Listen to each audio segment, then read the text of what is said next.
ตตาแผ่นดินนี้ยังส่องสว่างด้วยพระคุณอันดีใหญ่ขอตามรอยเท้าแห่งพระแม่ไปด้วยศรัทธาไม่เสื่อมคลายขอกราบแทบบาทด้วยรักนิรันดร์น้ำตาพลันจากใจคนไทยแม้เสด็จสู่ฟ้าไกลแต่พระหฤทัยอยู่ในแผ่นดินนี้ดวงใจไทยทุกดวงขอพักดีขอถวายรักนี้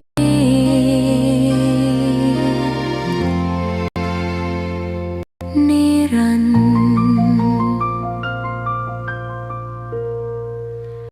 แด่พระพันปีหลวง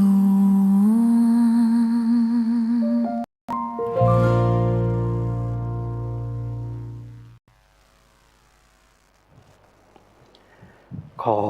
กราบถวายความนอบน้อมแด่พระรัตนตรัยถวายความเคารพพระมหาเถระพระเถรานุเถระทุกท่านขอเจริญสุขญาติโยมสาธุชนที่กำลังติดตามรับฟังรายการจากสถานีวิทยุแห่งนี้ท่านขอนำท่านผู้ฟังเข้าสู่รายการคดีโลกคดีธรรมพบกันในวันนี้วันขึ้น9 ค่ำเดือน 8วันนี้ตรงวันอังคารที่23มิถุนายนพระพุทธศักราช2569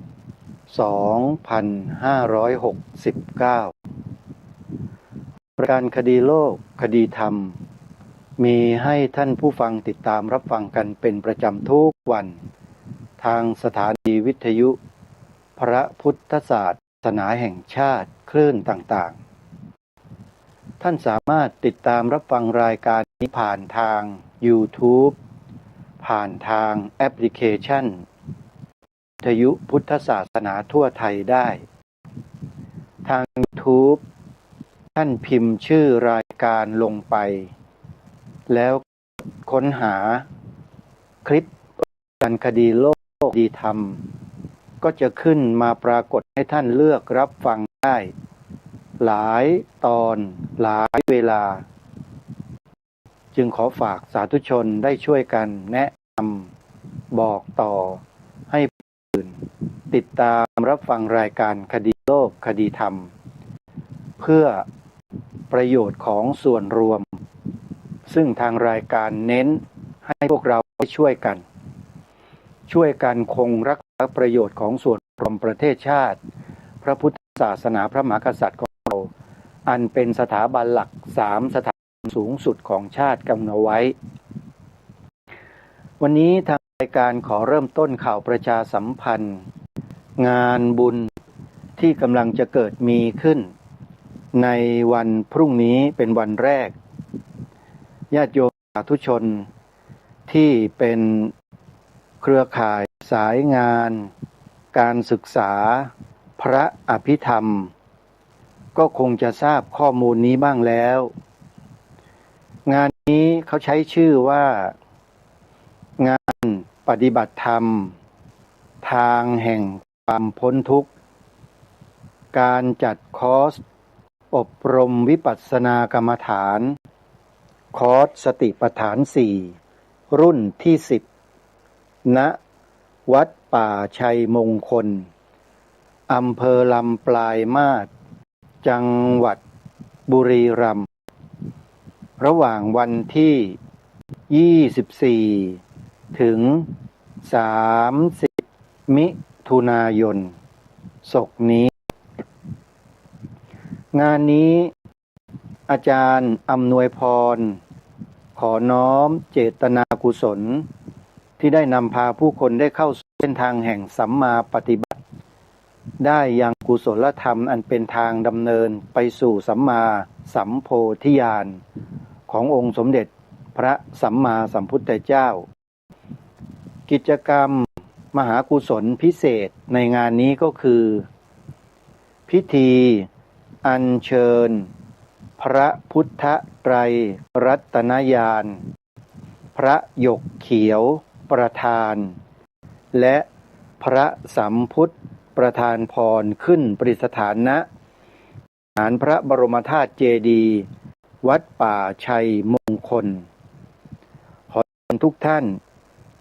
ร่วมบุญร่วมสร้างมหากุศลเสริมสิริมงคลชีวิตและก้าวสู่หนทางแห่งธรรมอย่างแท้จริงในวันพฤหัสบดีที่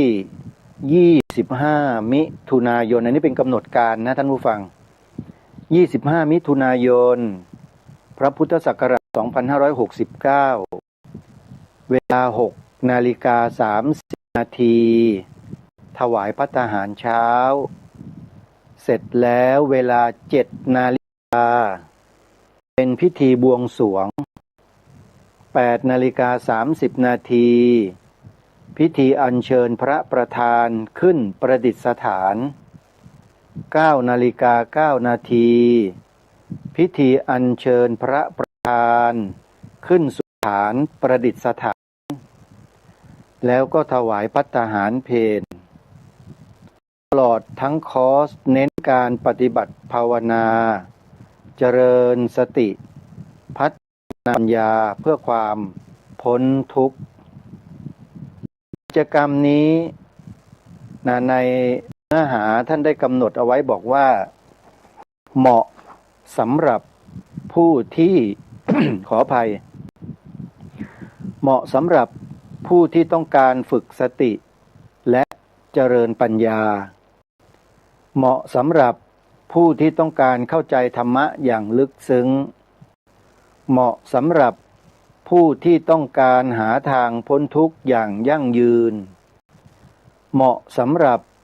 ผู้ที่ต้องการเปลี่ยนแปลงตนเองให้ดีขึ้นกิจกรรมขอจะไปได้หรือไม่ได้วันพรุ่งนี้24มิถุนายนก็จะทราบแล้วก็จะเดินทางไป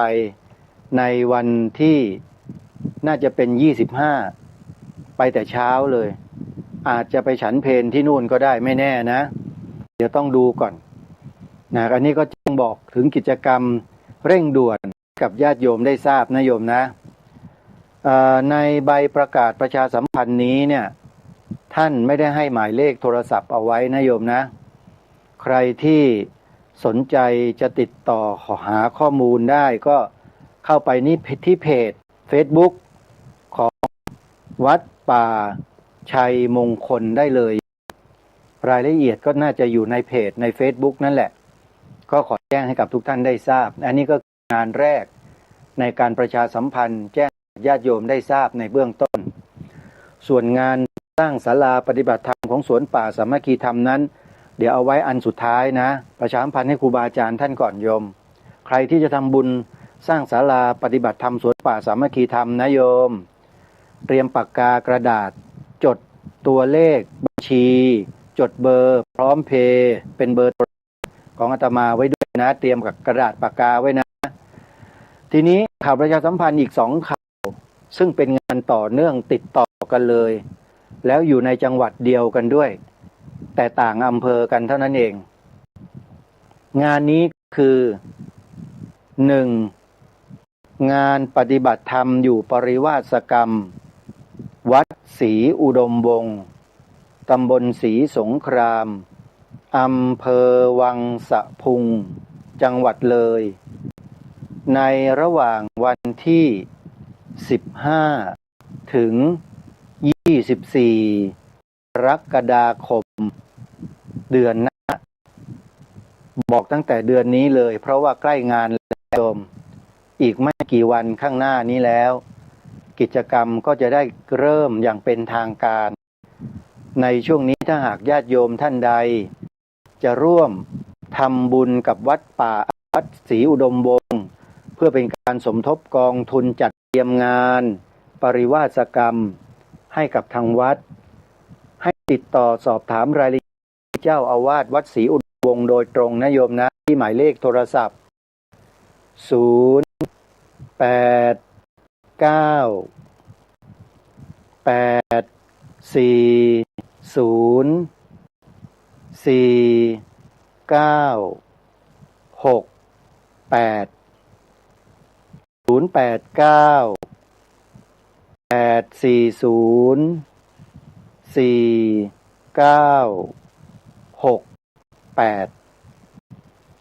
งานต่อเนื่อง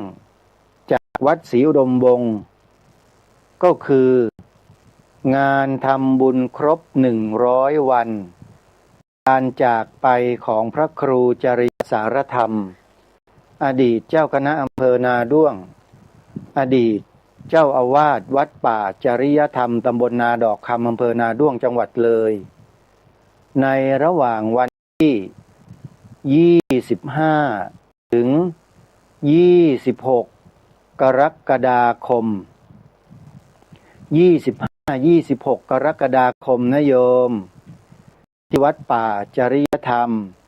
มีกิจกรรมตั้งแต่ช่วงเช้าของวันที่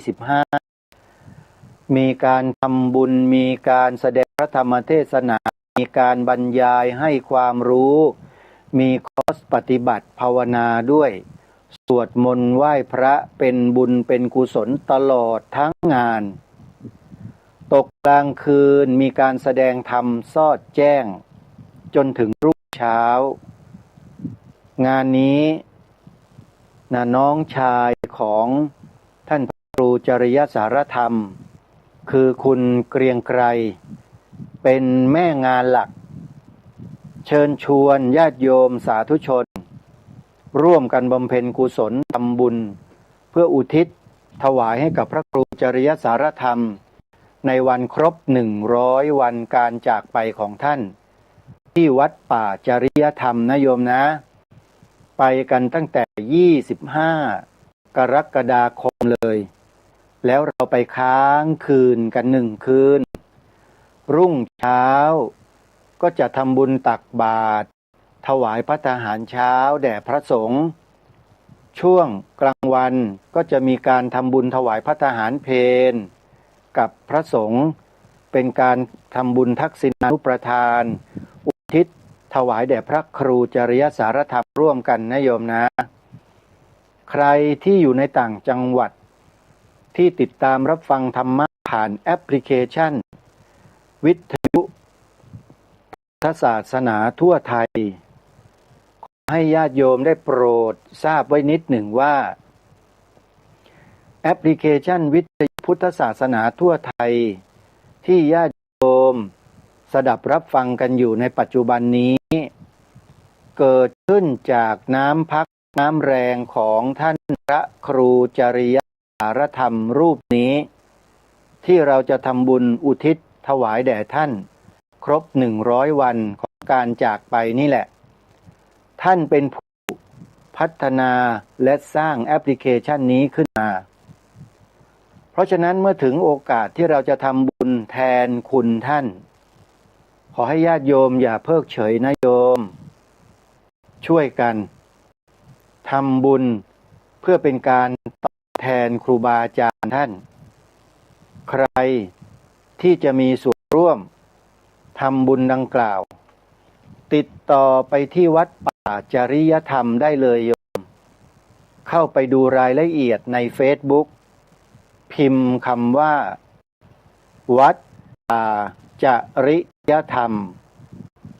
แต่ถ้าจะรายละเอียดที่มากมายเยอะแยะต้องเข้าเว็บไซต์ www.wadpa.net อันนี้คือเว็บไซต์ของวัดป่าจริยธรรมนะ www.wadpa.net เข้าไปดูได้เลย โยมมีอะไรเยอะแยะที่น่าสนใจที่พระครูจริยสารธรรมท่านได้ทำไว้ผลิตไว้เชิญชวนญาติโยมให้ร่วมบุญกันโดยเฉพาะอนาคตเราต้องร่วมด้วยช่วยกันสร้างมหาอุโบสถ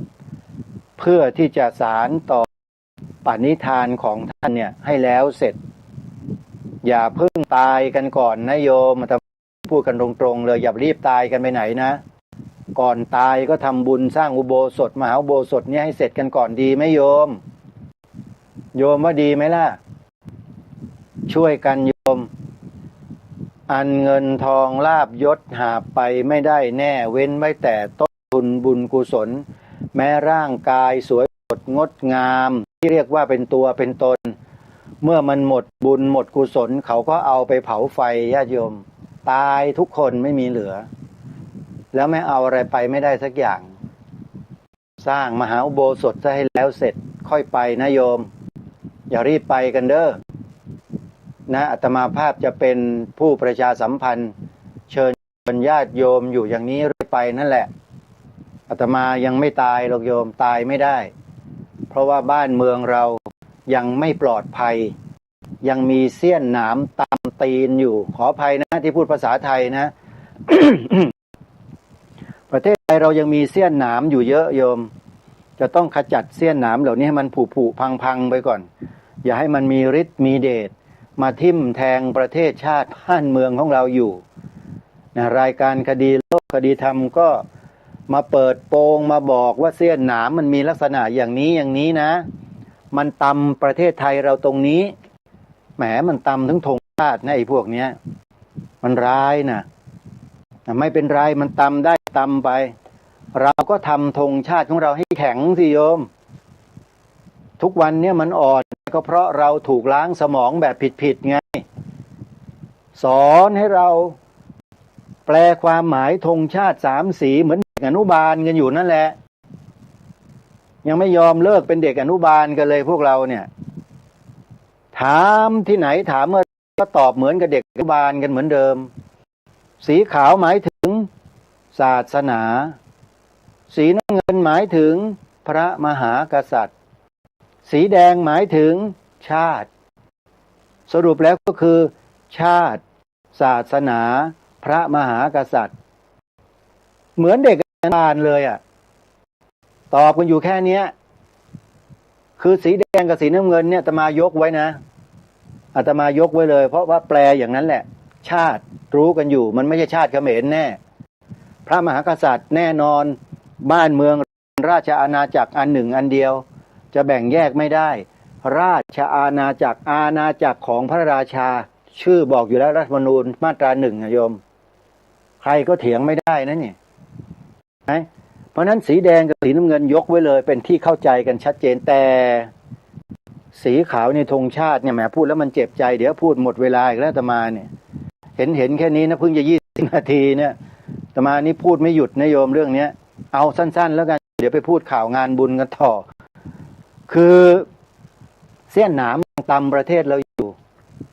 พวกเราเนี่ยยังร่วมด้วยช่วยกันทำให้ประเทศชาติบ้านเมืองแข็งแกร่งกันน้อยมากแนะนำวิธีแบบง่ายๆก็ไม่อยากจะทำกันทั้งพระทั้งโยมแหละอาตมากล้าพูดได้เลยเพราะติดตามแอบฟังสถานีวิทยุต่างๆอยู่ไม่มีใครช่วยสักคนหนึ่งเงียบกันหมดแต่ก็ไม่ได้หมายความว่าไม่มีนะมีเนี่ยอย่างทิศโชคเนี่ยผมลองไปฟังทิศโชคประชาสัมพันธ์งานดิทิศโชคจะอ่านวันปีเนี่ยเดี๋ยวนี้เอาของรายการโลกไปทำไปใช้แล้วถือว่าทิศโชคเนี่ยเป็นคนกตัญญูกตเวทีต่อประเทศชาติบ้านเมืองโยมต้องสนับสนุนทิศโชคนะวัดป่าจริยธรรมเนี่ย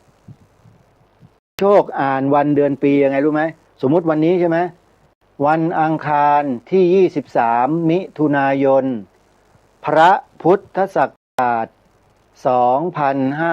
2569ทิศโชคใส่คำว่าพระไปหน้าคำว่าพุทธศักราชแล้วโยมเห็นไหมนี่เขาเรียกว่าคนกตัญญูกตเวทีเป็นคนมีจิตสำนึกเริ่มเห็นภาพแล้วเห็นไหมทำไมจะทำไม่ได้ถ้าเราทุกรูปทุกนามทุกคนสถานีทุกรายการนะครับ เอาแค่พศเนี่ยอ่านให้เต็มพระพุทธศักราชครับก็จะทำให้ประเทศไทยเราเนี่ยเข้มแข็งขึ้นมาอีกระดับหนึ่งมันอยู่ที่พวกเราครับไม่อยู่ที่ใครนะพวกเราไม่ทำกันเองแล้วยิ่งถ้าช่วยกันประกาศไปว่าสีขาวในธงชาติไทยหมายถึงพระพุทธศาสนาเท่านั้นโอ้โหทีนี้แหละ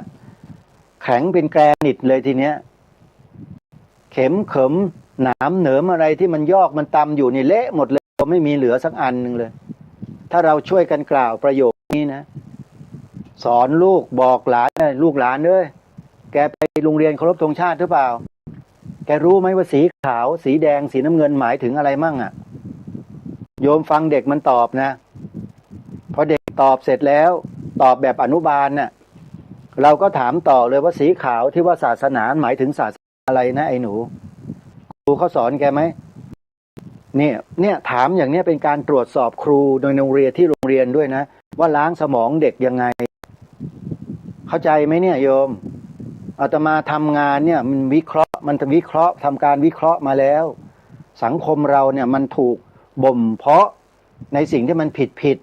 มาตลอดพอรายการนี้ไปเจอหลักฐานข้อมูลการทำผิดเข้า ขออภัยท่านผู้ฟังบอกเล่าพวกเรานี่แหละแล้วจะให้อาตมาไปพวกเขมรเนี่ยมันจะช่วยอะไรเราได้เขมรน่ะคนไทยเรานี่แหละที่จะช่วยกันได้ก็เพราะพวกเราไม่ใช่คนอื่นใช่ไหมแล้วถ้าเราไม่ช่วยคนไทยไม่ช่วยไทยแล้วใครมันจะมาช่วยเราล่ะเหมือนเพลงที่บรรพชนแต่งร้องกันไว้อะจริงป่ะไทยไม่ช่วยไทยก็แล้วใครจะมาช่วยเราถูกไหมเนี่ยงั้นเราต้องช่วยกันไงทางรายการจึงมารณรงค์ให้เราช่วยกันไม่ใช่ผมน่ะไม่ต้องมาช่วยผมเนี่ยตัวผมเนี่ยไม่ต้องมาช่วยอะไรมากหรอกฮะสร้างศาลาปฏิบัติธรรมให้เสร็จพอแล้วเดี๋ยวจะแจ้งบอกเบอร์บัญชีครับโทรศัพท์เดี๋ยวก่อนพูดเรื่องนี้ก่อนพูดแล้วมันหยุดไม่ได้เอาอีกนิดแล้วกันโยมเพราะฉะนั้นขอให้เราช่วยกันโยมถามหลานถามลูกถามเด็กเยาวชนเรานะแปลว่าอะไรหนูสีขาวธงชาติเนี่ยแปลสิศาสนาครับศาสนาค่ะแล้วครูแกบอกไหมว่าหมายถึงศาสนาอะไรอ่ะครูบอกว่าหมายถึง5ศาสนาค่ะ ขออภัยพอเด็กตอบอย่างเงี้ยโยมรู้สึกยังไงโยมไปคิดเอาว่าเขาล้างสมองกันแบบนี้ทั้งประเทศแล้ววันหนึ่งได้เท่าไหร่ปีหนึ่งได้เท่าไหร่แล้วเด็กจำเอาไปผิดไปถ่ายทอดผิดบ้านเมืองนี้รับแต่สิ่งที่ผิดแล้วก็จะไปกระทำแต่สิ่งที่ผิดไม่ถูกต้องเมืองก็ฉิบหายเท่านั้นแหละเพราะนี่แค่นี้เรื่องแค่นี้แหละท่านเชื่อไหมเนี่ยเรื่องแค่นี้ทำลายชาติบ้านเมืองหมดเลยความเป็นไทยนี่แทบจะไม่เหลือเลยเพราะฉะนั้นนี่คือสิ่งสูงสุดของชาติบ้านเมืองต้องยกเหนือกว่าสิ่งใดไว้ศาสนาของชาติบ้านเมืองก็เหมือนกันยกให้เหนือกว่าศาสนาอื่นเอาไว้อย่าริอ่านดึงลงมาต่ำเสมอกับศาสนาต่างๆไม่ได้ทำอย่างนี้อกตัญญูนะจะบอกให้ตัญญูนะเลวนะใครทำแบบนี้ไม่ว่าคนนั้นจะเป็นใครใหญ่จากไหนก็ตามเลวทั้งนั้นไม่ได้ทำไม่ได้ทางรายการจึงมารณรงค์ให้เราช่วยกันนำสิ่งที่ถูกต้องมาถ่ายทอดให้ประชาชนให้เด็กเยาวชนลูกหลานรับสิ่งที่ถูกต้องเอาไว้ให้อนาคตข้างหน้าไปจัดการประเทศชาติบ้านเมืองให้ถูกต้องด้วยตัวของเขาเองถ้าไม่บอกเขาตั้งแต่เดี๋ยวนี้โตไปไม่มีเหลือถูกพหุวัฒนธรรมล้างสมองถูกสิทธิมนุษยชนล้างหมดจะไม่เหลืออะไรที่เป็นแบบไทยๆเลยท่านว่าจริงไหมล่ะไปวิเคราะห์ให้ดีๆนะสถานการณ์ที่ผ่านๆมาเนี่ยเราถูกกระทำยังไงทุกวันนี้เราให้ความสำคัญต่อวัฒนธรรมจารีตประเพณีของชาติบ้านตัวเองกันมากน้อยเพียงใดไปวิเคราะห์ ตัวเองกันดูนะอย่าเพิ่งมาว่ารายการนี้นะไปวิเคราะห์ตัวเองก่อนดีว่าเรามีความมั่นคงอยู่บนหลักการของชาติบ้านเมืองที่ถูกต้องแท้จริงกันบ้างหรือเปล่าวัฒนธรรมไทยจารีตประเพณีไทยวิถีชีวิตแบบไทยๆอะไรต่างๆเนี่ยเรายังส่งเสริมสนับสนุนค้ำจุนอย่างมั่นคงกันอยู่ไหมหรือเราไหลไปตามกระแสที่มันไม่มีสาระไม่มีแก่นสารมากไปหรือเปล่าวิเคราะห์ตัวเองให้ทางรายการวิเคราะห์นะโยมเดี๋ยวจะฟังกันไม่ได้นะวิเคราะห์กันให้เป็นนะวิเคราะห์กันให้เป็นวิเคราะห์ตัวเองกันให้เป็นหน่อยอย่าให้ใครคนอื่นเข้ามาวิเคราะห์เลยโดยเฉพาะอาตมาเนี่ยเดี๋ยวก็ขวานผ่าซากเท่านั้นเลยโยมนะขอฝากเลยจริงๆเนี่ยบ้านเมืองเราเนี่ยนะอยู่กันมาได้ทุกวันนี้เป็นอิสระเสรียิ่งกว่าสิทธิมนุษยชนที่อีกของปลอมในพวกนั้นน่ะพวกสิทธิมนุษยชนต่างชาติที่มันมาใช้ในเมืองไทยนี่ของปลอมทั้งนั้นแหละมันไม่ได้มีจริงหรอกถ้ามีจริงอเมริกาไม่เป็นอย่างทุกวันนี้หรอกโยมเจ้าของสิทธิมนุษยชนน่ะไปดูที่บ้านเมืองอเมริกาตอนนี้สิประชาชนยากแค้นอดอยากนะนอนอยู่ข้างถนนกันเต็มหมดเลยพวกโฮมเลสน่ะลองพิมพ์ไปดูสิพิมพ์เข้าไปใน YouTube อ่ะคนไร้บ้านอเมริกาโยมจะเห็นความทุเรศนั่นแหละประเทศแม่ของสิทธิมนุษยชนน่ะปล่อยให้ประชาชนตัวเองนอนอยู่ข้างถนนกันเต็มไปหมดแล้วจะให้อาตมานี่ทูลสิทธิมนุษยชนเหรอโยมไม่มีทางหรอกอาตมารู้มาตั้งนานแล้วว่าพวกเราเนี่ยชาวเอเชียทั้งหลายเนี่ยถูกหลอกอาตมาจึงไม่ไปเรียนไงไอ้มัธยมอ่ะออกมาเลยไม่เอาด้วยใจมันสั่งใครจะว่าไงก็ว่าไปโยมว่าอาตมาโง่ก็ยอมรับว่าโง่ฉันไม่ฉลาดหรอกเรื่องการศึกษาเล่าเรียนเนี่ยฉันยอมโง่เลยวิชาแบบนั้นน่ะไม่เรียนนี่ฉันมายอมโง่เรียนของพระพุทธเจ้าฉันเป็นคนโง่ของพระพุทธเจ้าดีกว่าเป็นคนฉลาดของพวกนักปรัชญาตะวันตกเจ้าของทฤษฎีต่างๆเหล่านั้นน่ะฉันยอมเป็นคนโง่ดีกว่าเพราะฉะนั้นว่าฉันโง่เหอะใช่ฉันคือคนโง่ของพระพุทธเจ้าของฉันไม่ใช่เป็นคนโง่ของพระเจ้าของใครแค่นี้ก็พอใจแล้วโยมจริงไหมโยมแม่อะไรวัชรีเหรอโทรมาหาอาตมาเมื่อวานเนี้ยคุยกันเป็นชั่วโมงเลย ขออนุญาตนามท่านหน่อยเพราะว่าประทับใจท่านมากโยมแม่ผู้ช่วยศาสตราจารย์นันทพรวรกุลนี่ฟังอยู่สถานีวิทยุวัดฝายหินอดีตข้าราชการครูหรืออาจารย์สอนอยู่มหาวิทยาลัยราชภัฏจังหวัดเชียงใหม่ลูกศิษย์ลูกหาที่เป็นลูกศิษย์ราชภัฏเชียงใหม่ฟังรายการอาตมาแล้วคงรู้จักอาจารย์นันทพรวรกุลดีนะท่านเป็นคนตรงขนาดไหนก็รู้กันดีใช่ไหมเล่าโทรมาหาอาตมาคุยกันเป็นชั่วโมงเลยโยมท่านอายุเยอะแล้ว70 กว่าปีแล้ว75เนี่ยโทรมาคุยเรื่องของการปฏิบัติเรื่องของวิปัสสนาภูมิล้วนเลยขันธ์ห้าอริยสัจสี่คุยสนุกเข้าใจกันโยมอนุโมทนาบุญกับโยมแม่นันทพรวรกุลด้วยนะโยมยังไงก็ขออำนวยอวยพรให้โยมแม่สุขภาพแข็งแรงอายุยืนต้องแข็งแรงด้วยนะถ้าไม่แข็งแรงอย่ายืนนะโยมรีบหลับไปเลยถ้าแข็งแรงและอยู่ยืนยานยาวๆนานๆอยู่กันไปก่อนช่วยกันโยมเป็นกระบอกเสียงเป็นปากเป็นเสียงให้พระพุทธเจ้าของเราด้วยกันนะอาตมานี่ก็เป็นกระบอกเสียงให้กับพระพุทธเจ้าเนี่ยทุกวันนี้เพราะว่าพระพุทธเจ้าทรงฝากพระศาสนาเอาไว้ให้พวกเราเหล่าบรรดาสาวกทั้งหลายทั้งปวงทั้งที่เป็นอริยบุคคลทั้งเป็นปุถุชนนี่แหละร่วมด้วยและช่วยกันอย่าเกี่ยงกันฉันยังไม่บรรลุเลยฉันไม่ช่วยหรอกไม่ได้ ไอ้ยิ่งปุถุชนเนี่ยมึงต้องยิ่งช่วยกันเลยแหละถ้าปุถุชนไม่ช่วยศาสนาไปไม่ได้นะโยมปุถุชนเนี่ยสำคัญนะใครบอกว่าสำคัญไอ้ที่ทำบุญใส่บาตรทุกวันเนี่ยทั้งนั้นเลยนะปุถุชนทั้งนั้นอริยบุคคลนี่อย่านะอย่าเชียวอย่ามาเที่ยวอวดดีกันให้มากนะอริยบุคคลทั้งหลายปุถุชนทั้งนั้นน่ะที่ดูแลพระศาสนาอยู่ทุกวันเนี้ยถ้าไม่ได้ปุถุชนทั้งหลายทั้งปวงนี่แย่นะจะบอกให้นะอาตมานี่ไม่เคยดูหมิ่นดูแคลนญาติโยมที่เป็นปุถุชนเลยทำบุญใส่บาตรกันทุกวันตั้งแต่เช้ายันค่ำทำมาหากินด้วยความสัตย์สุจริตชีวิตอยู่กับหลักธรรมคำสอนสวดมนต์ไหว้พระก่อนนอนทุกวันทำสมาธิภาวนาตามฐานะตามความสามารถของแต่ละคนจนกระทั่งเข้าถึงเข้าใจในสภาวะธรรมบางสิ่งบางอย่างได้ถึงแม้ว่าจะไม่ได้บรรลุมรรคผลถึงนิพพาน ขออภัยถึงแม้ว่ายังไม่ได้บรรลุมรรคผลนิพพานสำเร็จเป็นอริยบุคคลตั้งแต่ขั้นต้นโสดาบันสกทาคามีอนาคามีอรหันต์ก็ตาม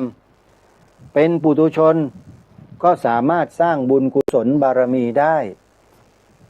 ทำไมพระโพธิสัตว์ถึงสร้างบารมีได้ล่ะ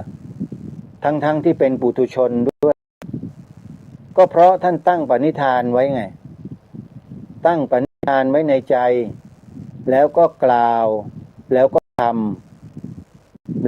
ำโดยตลอดจนกระทั่งเป็นพระสัมมาสัมพุทธเจ้าแล้วท่านก็สอนธรรมพวกเราก็รับพระธรรมคำสอนของพระองค์ท่านมาพิจารณาอย่าปฏิบัติไม่ได้โยมต้องพิจารณาให้เห็นแท้ก่อนพิจารณาศึกษาหาความถูกต้องเหมาะเจาะลงตัวชัดเจนเชื่อถือได้แล้วปฏิบัติไปเถอะยังไงก็ไม่ผิดปฏิบัติตามพระสัมมาสัมพุทธเจ้าเนี่ยไม่มีวันที่จะผิดได้เลยถูกโดยประการทั้งปวงท่านผู้ฟังนะโยมแม่นันทพรวรกุลถูกตลอดกาลแล้วเราจะไปกลัวอะไรกันในโลกใบนี้โยมมันมีแต่ของหลอกของลวงทั้งนั้นเต็มไปหมดพูดอย่างนี้ก็ไม่พอใจกันอีกนะคนที่ถูกหลอกถูกลวงเนี่ยและบางทีก็หลอกลวงคนอื่นเขาอีกด้วยแต่ไม่เป็นไรหรอกโยมเพราะโลกของเรามันอยู่ได้เพราะการหลอกลวงนะมันไม่หลอกลวงกันมันก็ไม่ทำอะไรกันน่ะมันก็เลยถูกหลอกไปถูกหลอกกันมาอยู่อย่างนี้แหละจนกระทั่งคนบางประเภทที่มองเห็นความจริงแล้วก็จะหลุดจากวงจรการหลอกลวงนั้นออกมาได้แล้วก็มาตั้งอยู่เฉพาะตนไม่ได้ไปไหนหรอกก็อยู่ที่เดิมนั่นแหละแต่ว่าใจมันละแบบละอย่างกันแล้วจริงไหมโยมแม่นันทพรถูกไหมมาพูดเนี่ยอยู่ตรงนั้นแหละไม่ต้องไปไหนหรอกหนีไม่พ้นหรอกโยมเพราะวิบากมันยังอยู่อะรูปเวทนาสัญญาสังขารมันอยู่มันหนีไม่พ้นโยมแม่แต่ว่าอะไรที่โยมแม่บอกอาตมาใช่โยมไม่ใช่ใช้ใจนะใจเป็นใหญ่ไม่ใช่ที่โยมแม่พูดจำได้ปัญญาใช่นั่นแหละโยมน่ะเข้าใจถูกอาตมาฟังถูกต้องแล้วโยมปฏิบัติไปนะต้องไปหนีใครไม่ต้องไปไหนหรอกโยมดูไปเถอะไอ้คลิปต่างๆเนี่ยถ้าเราเชื่อมั่นตัวเราเองเรามีปัญญาพอแล้วไม่ต้องไปตัวไม่หลงหรอกไม่หลงในไงอาตมานี่ดูมันทุกอย่างนั่นแหละดูก็ไม่เห็นหลงมันไม่เห็นจะชอบไม่เห็นจะเกลียดอะไรมันเลยเขาดูด้วยอุเบกขาญาณโยมอย่าลืมสร้างอุเบกขาญาณขึ้นมาเยอะๆหน่อยโยมแม่นันทพรนะโยมแม่ยังมีโสมนัสญาณกับปฏิฆะญาณนะแม่นะขออภัยนะที่พูดความจริงอุเบกขาญาณโยมแม่นะจำไว้นะพยายามพัฒนามันขึ้นมาเยอะๆแล้วเราจะอยู่กับมันได้ไอ้โลกธรรมแปดเนี่ยอยู่กับมันให้เป็นโยมอยู่ให้ได้อยู่แล้วใช้ประโยชน์มันเอามันมาใช้ประโยชน์เพื่อนำหลักคำสอนของพระสัมมาสัมพุทธเจ้าเอาให้กับคนที่เขาพอมีบุญมีเมื่อเขาได้ยินได้ฟังสิ่งเรากล่าวเราพูดเขาก็จะเก็ต คำว่าเก็ตเนี่ยโยมภาษาพวกนักศึกษาสมัยไหนก็ไม่รู้แหละเก็ตเข้าใจนั่นแหละโยมพอเข้าใจเสร็จเดี๋ยวเขาก็จัดการชีวิตเองเนี่ยมันเป็นบุญไหมล่ะเป็นบุญกุศลอ่ะเหมือนกับอาตมาแนะนำให้ฟังแอปพลิเคชันวิทยุพุทธศาสนาทั่วไทยเนี่ยให้ดาวน์โหลดทุกวันอาตมาไม่เคยเบื่อเลยอาตมาได้บุญนะที่อาตมาบอกทุกวันนี่อาตมาได้บุญโยมเชื่อเถอะคนที่ไปฟังแล้วถึงแม้เขาไม่ได้ฟังรายการคีโลธรรมแต่ไปฟังธรรมะของครูบาอาจารย์สถานีต่างๆเนี่ยเขาได้ความรู้เขาเกิดความประทับใจถึงแม้ว่าเขาจะเกิดที่หน้ารายการอาตมาขณะที่อาตมาเป็นคนบอกให้เขาดาวน์โหลดแอปเนี่ยแล้วเขามาฟังรายการอาตมาเขาเกลียดอาตมาก็ไม่ได้ตำหนิเขานะบอกว่ายินดีด้วยนะที่โยมได้ฟังธรรมะของครูบาอาจารย์เนี่ยแล้วเข้าใจธรรมะโอ้โหอาตมานี่ยกย่องไอ้เรื่องที่เขามาเกลียดอาตมาว่าเป็นรายการปากจัดปากหมาปากมอมอะไรเนี่ยอาตมาไม่ว่าเขาหรอกไปตำหนิเขาทำไมเล่าก็เหมือนกับของให้เราอะโยมแล้วเราไม่รับเนี่ยของนั้นจะตกของใครล่ะจำคำสอนพุทธเจ้าได้ไหมของนั้นเป็นเจ้าของนะของเดิมเขาเนี่ยเขาเท่ากับว่าเขาด่าตัวเขาเองใช่ไหมแล้วเราจะไปโกรธเขาทำไมจริงไหมโยมแม่จันทิพย์แม่นันทพรแม่ศรีนวลแม่ฟองจันนี่ฟังวิทยุได้เปล่าก็ไม่รู้เนี่ยโยมแม่จันทิพย์ไม่ไปที่บ้านโยมแม่ฟองจันก็ฟังไม่ได้แม่เปิดเป็นว่างั้น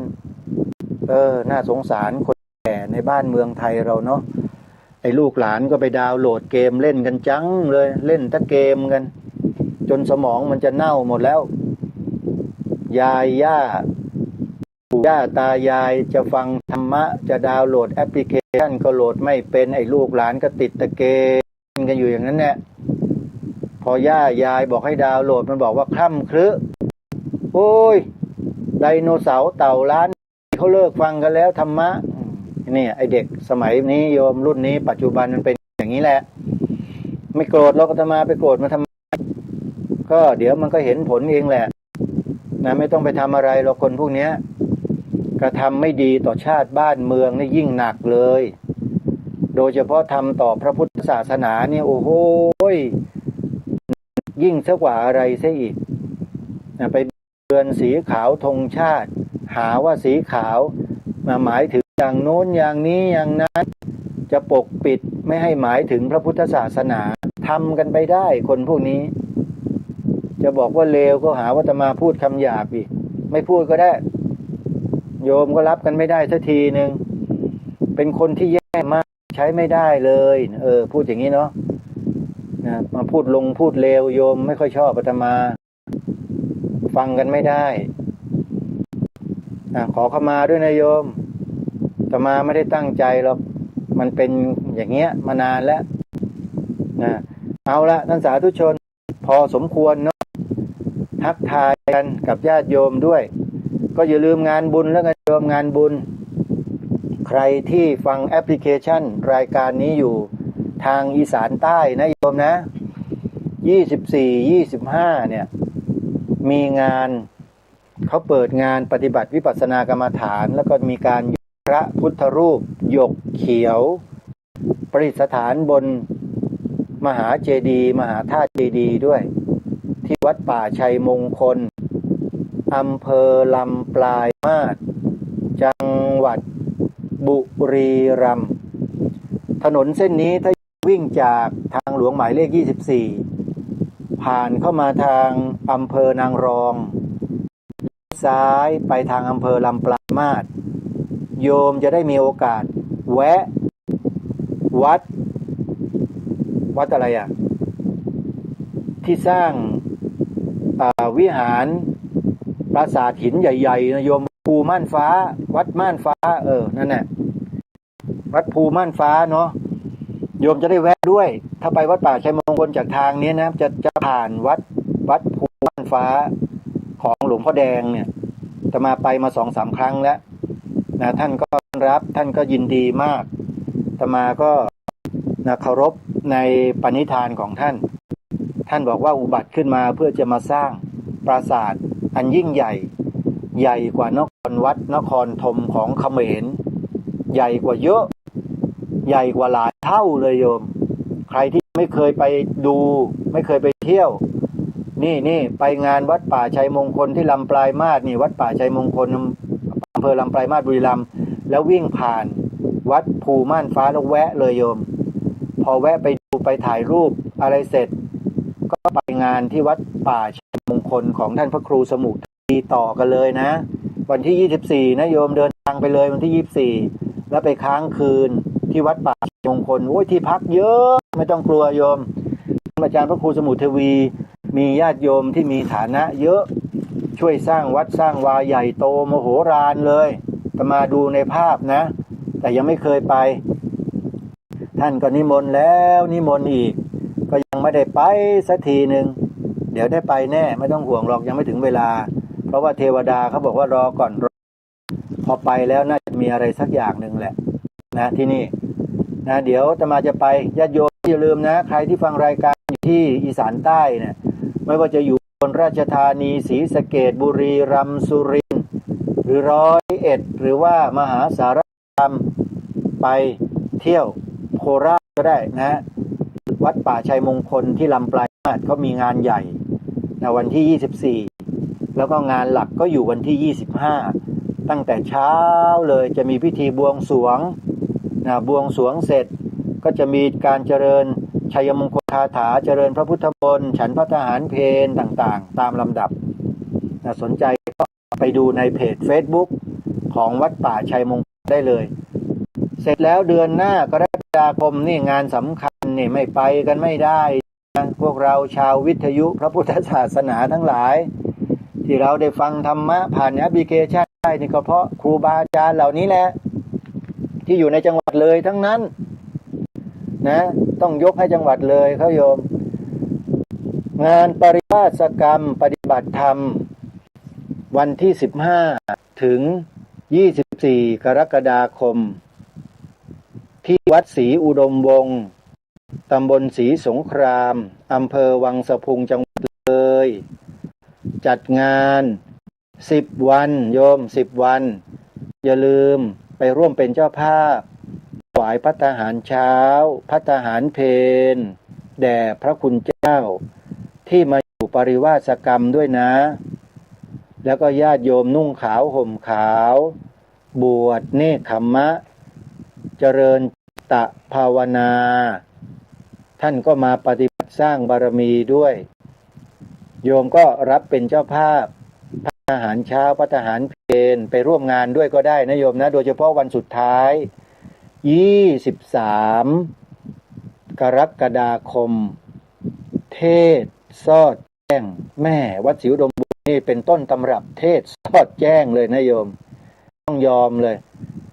งานอะไรก็จะเทศแจ้งอย่างเดียว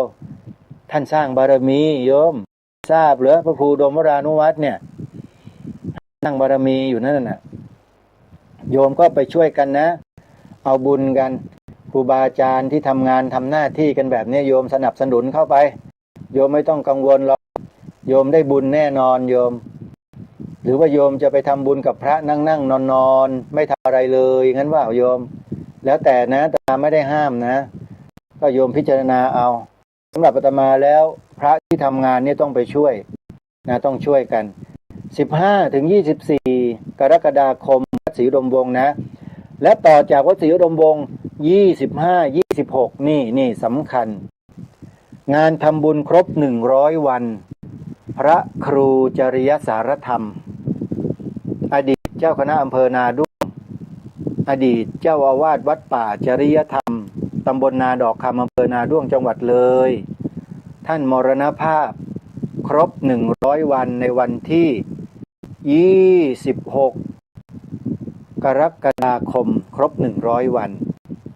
ทางศิษยานุศิษย์ญาติ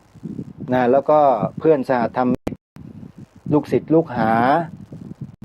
บุญอุทิศไปให้ท่านในวันครบ100วันที่วัดป่าจริยธรรมนะใครสนใจก็ร่วมบุญกันเข้ารายละเอียดในเพจวัดป่าจริยธรรมเพจ Facebook นะหรือจะเข้าไปในเว็บไซต์ของวัดป่าจริยธรรมก็ได้โดยใคร ที่ www. วัดป่า .net นะวัดป่า .net นะโยมนะก็เข้าไปดูรายละเอียดในนั้นให้พร้อมแล้วก็อย่าลืมกิจกรรมของสวนป่าสามัคคีธรรมสร้างศาลาปฏิบัติธรรมของอาตมาเนี่ยยังสร้างไม่แล้วเสร็จยังขาดงบประมาณอยู่อีกเยอะก็ประมาณเกือบล้านโยมนะใครที่จะร่วมทำบุญโอนปัจจัยเข้ามาคนละเล็กคนละน้อยคนละไม้คนละมือก็ยินดีโยมจดเบอร์บัญชีเอาไว้นิดนึงพร้อมกับเบอร์พร้อมเพย์นะเดี๋ยวแจ้งให้กับโยมทราบเบอร์บัญชีธนาคารไทยพาณิชย์หมายเลขบัญชี114214987อีกครั้งหนึ่งธนาคารไทยพาณิชย์หมายเลขบัญชี114214987ชื่อบัญชีพระปลัดนรงค์ฤทธิ์หรือท่านใดจะร่วมทำบุญโอนมาทางพร้อมเพย์สามารถโอนเข้ามาได้ที่หมายเลข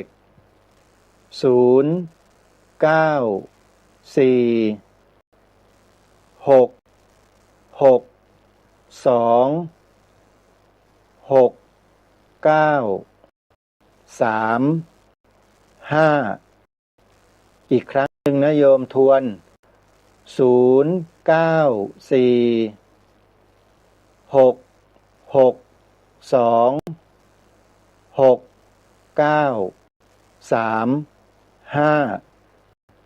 มาสู่ท้ายของเวลาแล้วท่านผู้ฟังเหลืออีก1 นาทีเศษก็ขอฝากทุกท่านว่าบ้านเมืองของเราเนี่ยยังมีเสี้ยนหนามคอยทิ่มตำแทงประเทศชาติบ้านเมืองของเราอยู่เนืองวิธีการแก้ไม่ใช่เราไปขจัดหนามแต่เราต้องทำประเทศเราให้เข้มแข็งวิธีการหนึ่งก็คือปลุกจิตสำนึกด้วยการกล่าวด้วยวาจาของเราตั้งปณิธานใช้วาจาของเราให้เป็นหลักเราทำได้ด้วยการกล่าวโยมมันเป็นกรรมอย่างหนึ่งนะสำเร็จได้นะโยมสำเร็จได้เชื่อเถอะกล่าว2 ประโยคแล้วทุกอย่างจะเข้มแข็งขึ้นมีลูกสอนลูกมีหลานสอนหลาน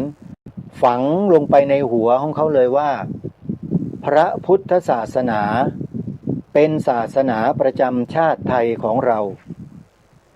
สีขาวในธงชาติไทยหมายถึงพระพุทธศาสนาเท่านั้นเพียงแค่นี้แหละหนามทั้งหลายทั้งปวงที่ทิ่มที่ตำเราอยู่เนี่ยมันก็จะเริ่มอ่อนตัวลงเรื่อยๆเพราะประเทศเราเริ่มแข็งขึ้นแกร่งขึ้นด้วยวาจาของพวกเราเนี่ยนะช่วยกันนะเวลาหมดแล้วท่านผู้ฟังขอความสุขสวัสดีจะมีแด่ท่านผู้ฟังทุกท่านทุกคนเทินขอเจริญพร